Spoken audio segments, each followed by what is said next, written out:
Barney and the Night by June Crowsinger. The night grew in, and the prison became dark with evil and nightmares. Everyone is sound asleep and waiting for the Sandman to harvest their dreams, like a ghoul in the graveyard mist within the height of the full moon. I try to move to escape from my bedding, but the straps are tightly placed. I grunt and struggle more, and then, suddenly, there was a noise in the cell down the row.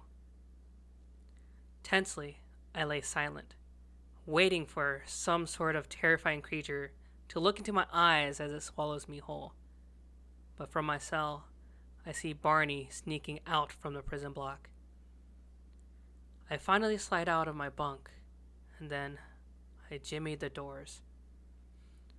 I became a shadow, following every move, hugging every corner, and blending into my surroundings, avoiding detection from the guards that swarm within this massive fortress. I lost track of Barney in this labyrinth as I found myself in the mess hall. The highly polished metal warps the soft light into demons and monsters lusting for my flesh. This place may have weakened my mind, but I know better. The monstrous creations of my mind hiss at every passing throughout this stainless steel maze of stacked cookware and appliances. Blinded by the palpable darkness, I find my face hitting a door. It cracks open. I hear a low growl, breathing into my ear. I slowly reach down into my pocket for a knife I've been hiding. In a swift motion, I drag the knife across the abomination. It fell in a writhing panic and allowed a dying snarl. I chuckled at my imagination. Then a faint commotion down the hallway piques my interest. I take lead. I stopped to plant my ear to a closed door. I hear someone frantically knocking things about.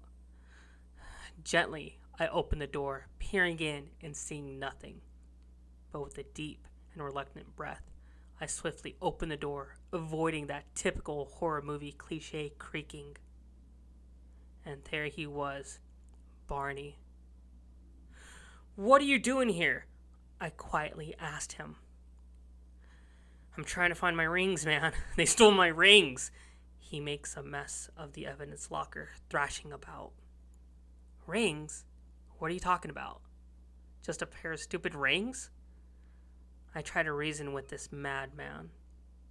"Clarence, don't you understand? These rings, they have the power to get us out of here. They took them from me." A light turns on from the hallway, sounding the alarms. "They're onto us, Barney. Let's get back to the cell block."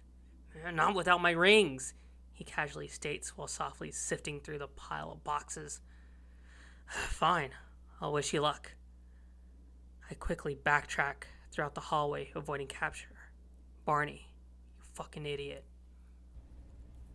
"What are you doing here?" A woman with a flashlight calls out to the child playing with a ring-stacking toy from within a castle made of blocks.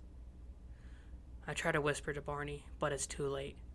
The guards already captured him, so I rush back through the kitchen, and in my haste, I accidentally slide across the ceramic tile, knocking over a tower of metal bowls. Soon the guards make their way through the kitchen with flashlights in hand. I manage to sneak my way back to my bunk, avoiding their glowing eyes.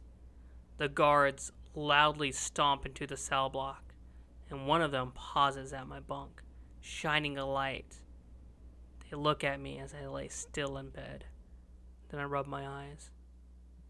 "Shh, go back to sleep," a woman with long blonde hair whispers. The room echoed, with her voice sounding the alarms to the other guards in this ward. With my bloodshot eyes, I stare at her with fury and hatred. I am never asleep. I roll back in my plastic bed with rubber and cotton lining.